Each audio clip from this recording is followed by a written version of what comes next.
conflict, regional rivalries maybe, and that's climate change. The longest river, the Euphrates, dries up. There, your butt's the only thing left. Holy shit. Nice. A hidden chamber beneath the Euphrates River has just been exposed, uncovered by a deep rupture in the earth that should not exist. Inside, researchers found walls covered in warnings carved in 17 ancient languages, all saying the same thing: do not unseal. At the center of the chamber stood 4 massive chains anchored into solid bedrock, but the chains were not intact. They were broken, and they were empty.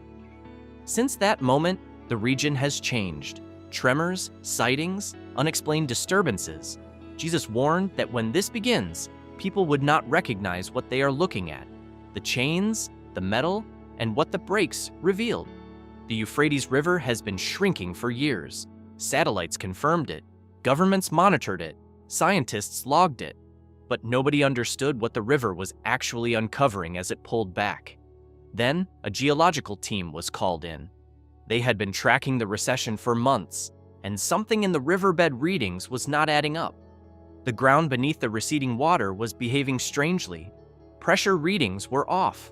Soil composition in certain zones did not match the surrounding area. The lead geologist on the team later said he knew something was buried down there before they ever started digging. He just did not know what. They brought in heavy equipment. Ground-penetrating radar was deployed first, scanning deep beneath the riverbed. What came back on the monitors made the team run the scan 3 times before anyone spoke. The radar was showing a hollow space underground, large, structured, and completely sealed. Not a natural air pocket, not a geological gap, a chamber. It took days of careful excavation to reach it. The machines could only do so much before the risk of collapse forced them to slow down and work by hand. When they finally broke through, the entrance they uncovered stopped everyone cold. It was not jagged or broken the way a natural collapse looks. The angles were clean. The geometry was deliberate. This was not something erosion created over time. This was something that had been sealed and was now open. Inside, at the center of the chamber, stood 4 massive chains. Each one was anchored into solid bedrock at exact positions: north, south, east, and west. The investigators looked at the layout and reached a conclusion quickly. The chamber had not been built beside the chains. It had been built around them. This entire space existed for a single purpose: to hold something in place. The metal was the first thing that broke the team's composure. There were no welds anywhere on the chains, no tool marks, no fractures from construction. Every link was completely seamless, as if the chain had never been assembled at all, as if it had simply always existed in that form. Analysis confirmed what nobody wanted to say out loud. To produce metal like that would require temperatures exceeding 3,000 degrees Celsius. That is hotter than the outer surface of the sun. No ancient civilization came anywhere close to that capability. Even with modern industrial technology, replicating it would be extraordinarily difficult. These chains were not made by anything human. Then someone reached out and touched one. They pulled their hand back immediately. The chain was warm, not slightly, unmistakably warm, the way metal feels when heat is actively moving through it. Thermal scans were brought in and confirmed what made no sense. The surrounding rock was cold. The heat was not coming from the earth around the chains. It was coming from inside the metal itself, localized, steady, and continuous, with no identifiable source. Something had been generating heat inside those chains, apparently for thousands of years, with nothing around it to explain how. But the worst detail was still waiting. The chains were broken. When the fracture points were examined closely, the break pattern showed force applied from the inside outward, not from outside pressure, not from geological stress. Whatever was restrained in those chains had pulled against them with such force that it tore through restraints embedded in solid bedrock and walked out. Ancient Sumerian clay tablets, written thousands of years before the Bible existed, describe divine beings held beneath the earth along the great river, restrained by chains in a sealed underground location. The geographic description matches the Euphrates basin. The physical description matches what was found in this chamber. This account does not begin with Scripture. It is older than Scripture. And Revelation 9:14 and 9:15 complete the picture, describing 4 beings bound at the Euphrates, held until a fixed hour, a specific day, month, and year, all prepared in advance. This was not an escape. This was a release that had been scheduled long before any living person was born. And carved across every wall surrounding those broken chains, in languages from across the entire ancient world, was a message making clear that this moment had been anticipated for thousands of years. The message nobody was supposed to see. Before the investigators read a single word on those walls, they noticed the symbols carved in a descending sequence from the upper wall downward.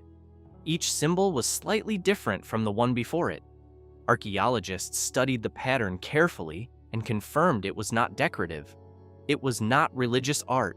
It functioned as a countdown, a sequence measuring toward a specific point, getting closer with each carving until it reached the bottom of the wall. There was no starting point visible anywhere. Only the final stages of the count had been left behind. Whoever carved this did not want anyone to know when the clock started. They only left what was necessary, the approach to the end. Then the investigators turned to the rest of the walls, and the room went silent. The same message was carved across the entire chamber in 17 different ancient languages: Sumerian, Akkadian, Aramaic, Old Persian, civilizations that existed centuries apart in different regions, with no documented communication between them. And every single one of them had written the exact same words: "Do not unseal, held until the appointed time." But it was not just the languages that were different. The handwriting was different. The carving styles were different. The depth of the cuts, the spacing of the letters, the way each script was shaped. All of it pointed to different hands, different tools, different people from completely different periods of history. This was not one group of people writing in multiple languages. This was multiple groups separated by centuries, each coming to this same wall and adding their version of the same warning. As if each civilization somehow knew the others had already been here. As if each one felt the weight of what was sealed in that chamber and could not leave without adding their voice to the warning. Let that sit for a moment. These cultures did not trade with each other. They did not share writing systems. Some of them did not even exist at the same time. For the same message to appear in all of their languages inside one chamber, something had to coordinate that. Something reached across centuries and across entire civilizations to make sure this warning existed in every language that mattered. And whatever that something was, it never signed its name. In the entire ancient world, every important inscription named its author. Kings carved their titles. Priests carved their gods. Nobody wrote anything significant anonymously. But this warning carries no name, no seal, no claim of authorship. The absence of a signature on a message this coordinated is not an oversight. It is its own kind of terror.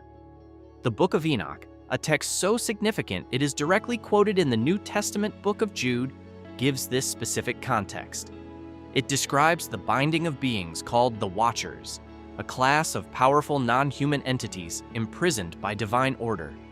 It states clearly that warnings were carved at the site of their imprisonment, so that future generations would recognize the location and know not to interfere. The chamber matches this account in precise structural detail. Daniel 12:4 records God telling the prophet that certain words would be sealed until the time of the end.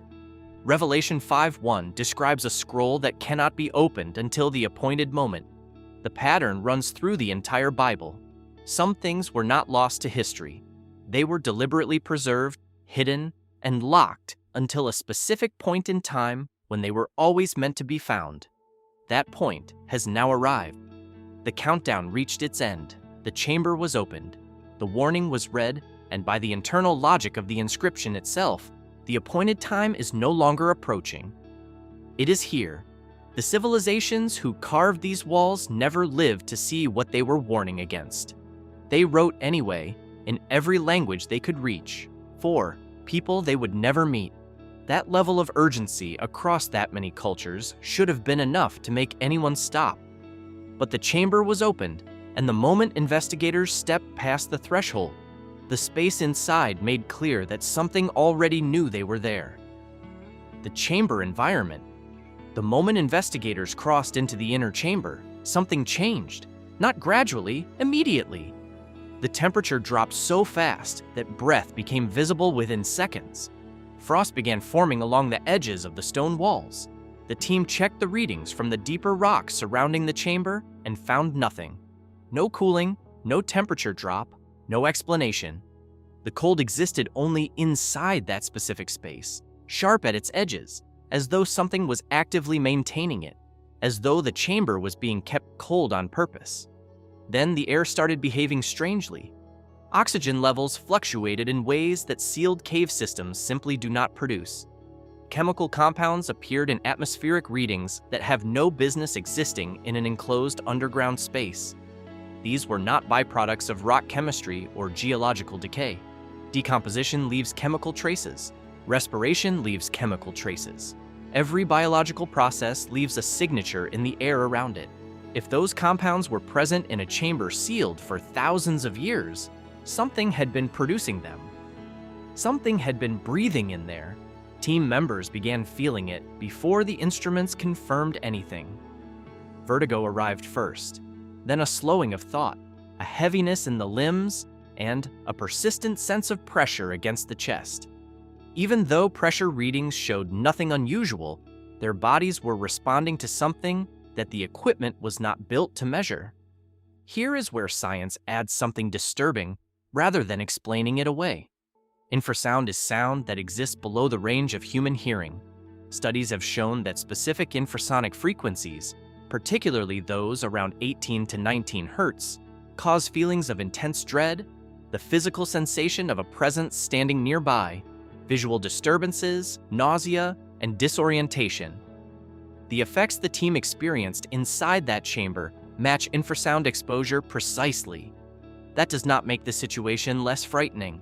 It makes it more because something was generating that frequency inside a sealed underground space that had been locked for thousands of years. And then, beneath all of it, they felt the pulse.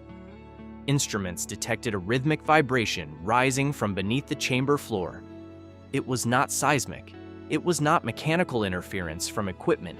It repeated at consistent, even intervals, slow and patient, like something enormous breathing far below the stone.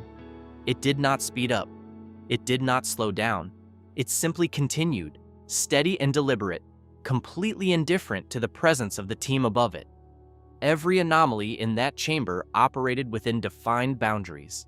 The cold stopped at the threshold. The chemical compounds were contained to the sealed air. The pulse came from directly below the floor and nowhere else. This was not a natural cave behaving unusually. Something patient was waiting beneath that floor, and the floor of that chamber had already given up its most disturbing evidence. It was written in dust that had not moved for centuries. The footprints. The floor of the chamber was covered in a fine layer of stone dust. It had not been disturbed in centuries. No collapse, no water movement, no air current had touched it. It lay perfectly flat, perfectly still. The way dust settles in a space where absolutely nothing has moved for a very long time until investigators looked closer. Pressed into that undisturbed dust were footprints, 4 sets, each one clear, structured, and deliberate. They showed defined heel impact, mid-foot pressure, and the push-off of forward movement. This was not an accidental impression. This was not a collapse pattern. Whatever made these prints was walking upright, in full control of its body, fully aware of where it was going. The weight analysis came back, and the lead investigator reportedly went quiet for a long time before he spoke. Each set of prints indicated a body weighing between 400 and 500 pounds, not spread unevenly the way an injured or unstable body would distribute weight. Perfectly balanced, precisely controlled. 4 separate entities, each one carrying roughly 4 times the mass of a grown man, moving without a single sign of struggle or imbalance. The stride length was worse. The The distance between each step was far beyond what human legs can produce without mechanical assistance.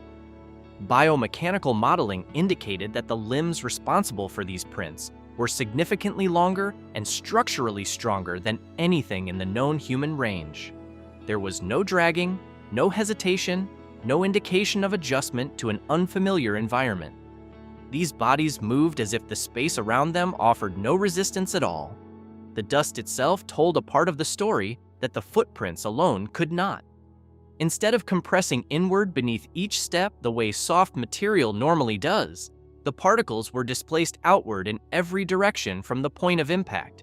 Under a microscope, the pattern looked like a shock wave, force driving down, then exploding forward with momentum. The ground did not simply hold the weight, it absorbed an impact. But the detail that made investigators stop and look at each other was the starting point. The prints did not begin in the center of the chamber. They did not begin near the entrance. Each set of prints began at the exact location of each chain. Where the restraint had held something in place, that is precisely where the first step was taken. The chain held it. And when the chain broke, it stood up and walked. All 4 sets moved in the same direction. No wandering, no circling, no overlap between the 4 sets. They moved in formation, coordinated, purposeful, directly toward the deeper passageways at the back of the chamber, and there were no return tracks, not one print leading back. The Dead Sea Scrolls contain a fragment called the Book of Giants, which describes beings of immense physical size imprisoned by divine decree after the flood, beings whose proportions match what the compression analysis of these prints produced. This is a recovered ancient document. It is not legend. It describes exactly the category of being whose footprints now existed in front of the investigation team. 4 sets, no return.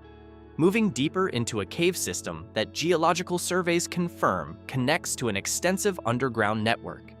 They did not escape into open air. They went further underground, with direction, with coordination, and with what could only be described as a plan already in place before the chains ever broke. And when thermal imaging was sent into the deeper sections of that cave, one of them had not gone far yet. The entity, what the camera found standing in the dark. The thermal imaging camera was sent into a section of the cave that had been considered completely inaccessible. No investigator had entered it. No equipment had reached it. The feed came back, and the operator stopped breathing for a moment. Something was standing in there. The heat signature was not distortion. It was not equipment error. It was structured, consistent, and unmistakably the outline of a body. Stationary at first, then slowly it shifted its position. It was aware the camera was there. The proportions did not match anything in the known biological record. The limbs were elongated far beyond human range. The upper frame was broad and built entirely for power rather than for balance or agility. The overall scale of the figure suggested a physical mass that would have matched exactly what the footprint compression analysis had already calculated. This was one of the 4. Then came the detail that made several team members step back from their monitors. The skull had 2 horns, not attached, not added, grown directly out of the bone, fused into the cranial structure as though they had always been there, as natural to this creature as a jawbone or a rib cage. In ancient Mesopotamian art spanning thousands of years, divine and semi-divine beings are consistently depicted with horns on their heads, not as symbols of evil, but as biological markers of a being that existed in a completely different category from humanity, above it, older than it, and operating by entirely different rules. But the figure thermal imaging found in that cave was not wearing a crown. It had grown those horns. They were part of what it was. 2 members of the team refused to continue after seeing the feed. They left the site that night and did not return. The ones who stayed later described a specific moment when the atmosphere in the monitoring room shifted, when the data stopped feeling like a discovery and started feeling like a warning they had already ignored. Then the team directed a light source toward the figure, and something happened that nobody could explain. The light did not reflect. Normally, any surface, whether rock, water, skin, or metal, reflects light back toward its source. That is simply how light works. But the figure absorbed it. The edges of its form blurred under direct illumination, as though the boundary between the entity and the surrounding air was not fixed. Standard tracking systems lost focus on it repeatedly. In ancient Jewish theological tradition and in early Mesopotamian religious texts, there are specific descriptions of a class of being whose presence inverts the normal behavior of the physical world around it. Beings that do not follow the same rules as ordinary matter. This was not a monster story. This was a documented theological category, and what was standing in that cave matched it. Then the team noticed the eyes. Even in near total darkness, the figure's eyes were returning the infrared signal directly back toward the sensors. Both eyes forward-facing, locked in the direction of the camera. The operator later described the moment he realized it was not simply present in the space. It was watching.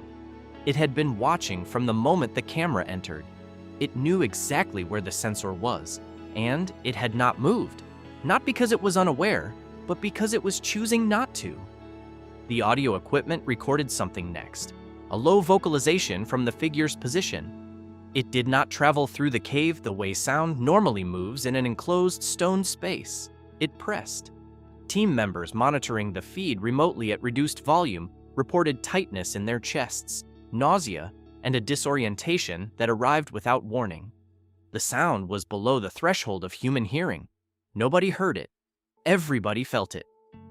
The Book of Enoch and early Babylonian religious texts both contain descriptions of sounds produced by bound divine beings that caused physical illness and deep disturbance in any human who encountered them. The team did not need ancient texts to confirm it. They felt it through a monitor in a separate room.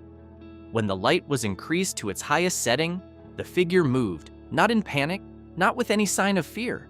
It turned and walked, slowly and with complete control, deeper into the cave, into sections that geological surveys had mapped as structurally inaccessible. It did not retreat. It simply continued as though the camera, the light, and the team behind them were a minor inconvenience on the way to somewhere it was already going. It was moving in the same direction as the footprints. And what happened above the ground in the hours and days that followed made it devastatingly clear that whatever left that chamber had not stayed underground. The surface response. Within hours of the chamber being opened, the ground above it began to break. A powerful earthquake struck near the Iraq-Turkey border with no tectonic explanation. There is no active fault line in that area capable of producing what was recorded. By every standard in geological science, this event should not have happened, but it did. And when the scans came back, what they showed disturbed the analysts more than the quake itself. The rupture extended nearly 60 meters underground. Earthquakes fracture rock in irregular branching patterns, dispersing energy in multiple directions. This rupture did not do that. It cut in a straight, clean, consistent line, as though something had drawn it deliberately from below. Geological analysts used a phrase that almost never appears in scientific literature. They called it structurally intentional. Let that land. In the days that followed, roads collapsed without warning. Buildings tilted, not from shaking, but from the ground beneath them simply dropping away. Wide depressions opened in the soil in a synchronized pattern along the rupture's path. And when thermal imaging was pointed at the fault line, geometric heat signatures appeared beneath the surface, pulsing at controlled intervals, the exact same pattern of contained energy that had been documented inside the chamber itself.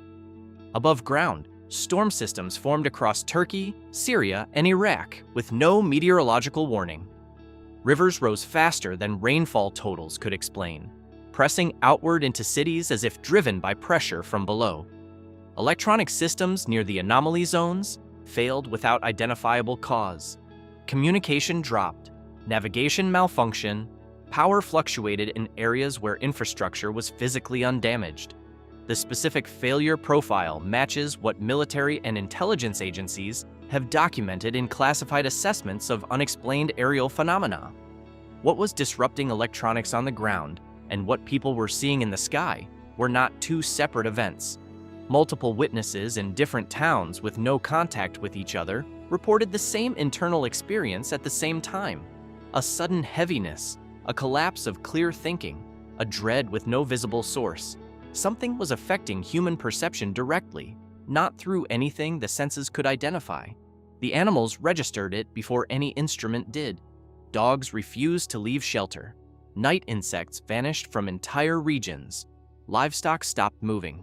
Multiple species can detect infrasound and electromagnetic shifts far below the range of human perception. When animals across a wide region shut down at the same time, they are responding to something real. They wanted no part of whatever was moving through that area. Then came the sky. Glowing figures were reported moving at consistent speed through violent storm conditions, completely unaffected by winds that were destroying structures on the ground. Their sightings clustered at the peaks of storm intensity. The disturbance in the air and the presence above it were arriving together. Every ring of disturbance traces back to the same point: the chamber, the broken chains, the open passageways. To understand why all of this is happening at this specific river, you have to understand what the Euphrates has meant from the very first page of Scripture to its very last, and why Jesus pointed to this exact moment by name. The convergence, the river, the prophecy, and the warning Jesus left. The Euphrates does not appear in the Bible by accident. In Genesis 2:14, it is named as one of the 4 rivers of Eden, part of the original world before everything broke. It was not a border or a warning. In the beginning, it was part of a creation that was still whole. But as history moved forward, the river changed its meaning. God told Abraham that the promised land would stretch all the way to the Euphrates at its furthest edge. It marked the outer boundary of blessing. Then, when Israel fell into disobedience, they were carried into exile across that same river. The boundary of blessing became the road into judgment. The Euphrates has always been the line between what God holds and what consequences look like on the other side of it. By the time Revelation was written, the river had one final role. Revelation 16:12 says it will dry up to prepare the way for what comes next, not as a metaphor, as a physical event. Satellites have been confirming for years that the river is measurably receding. That is the fulfillment of a specific sign recorded in the last book of Scripture, happening right now. Revelation 9:15 does not describe 4 generic supernatural beings. Within biblical scholarship and ancient Jewish texts, these 4 are a specific class of entity associated with judgment on a civilizational scale, bound at the Euphrates because that river was the boundary of the known world in ancient cosmology.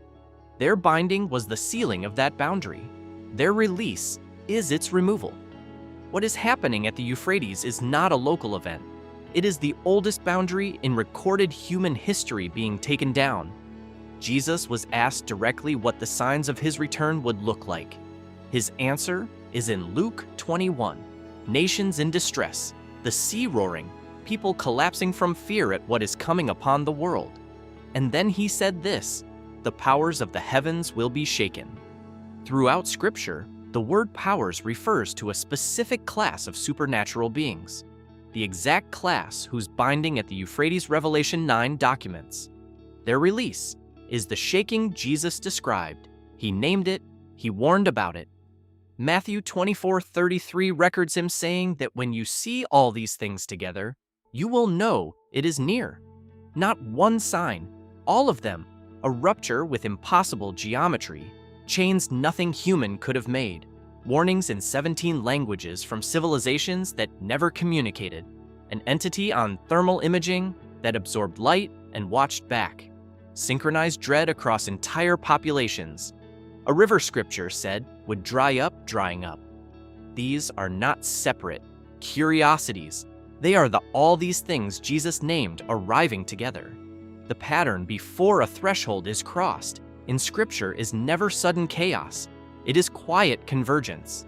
Before the flood, life was normal until the door of the ark was shut. Before the Exodus, Egypt functioned until the final night. The convergence is always visible and almost always dismissed by the people living through it. The parable of the 10 virgins does not divide people based on who knew and who did not. All 10 knew. The division was between who was ready and who was not.